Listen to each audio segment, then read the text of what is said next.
¿No te ha pasado nunca de contenerte a decir algo sobre ti o tus gustos por miedo a que se metan contigo? ¿No te ha pasado nunca de salir a exponer a la pizarra y que te pongas nervioso o nerviosa por ciertos comentarios que estás escuchando? ¿No te ha pasado nunca que el profesor o la profesora pregunta y tú eres el único que ha estudiado y responde a la pregunta y luego te llaman empollón, empollona o rata de biblioteca? ¿No te ha pasado nunca de estar leyendo en clase, equivocarte y que todos empezaran a reír sin parar, sin control y haciendo comentarios fuera de contexto? ¿No te ha pasado nunca que te apetece ponerte una falda o un vestido y no lo haces por lo que le dijeron a tu compañera el otro día?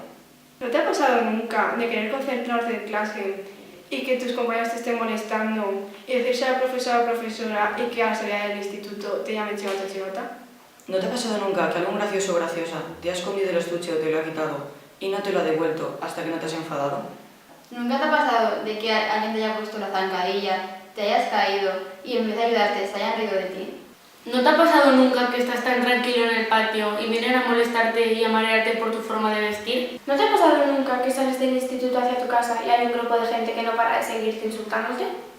¿Nunca te ha pasado que no eres capaz de contestar a la persona que te está insultando? ¿No te ha pasado nunca que has visto cómo se creaba una pelea fuera del instituto o colegio y has visto que nadie actuaba al respecto sino que seguían animando y riéndose? ¿No has pensado nunca que el bullying nace del rechazo social? Como por ejemplo cuando dos personas o más critican a otra simplemente para ser aceptados por el resto.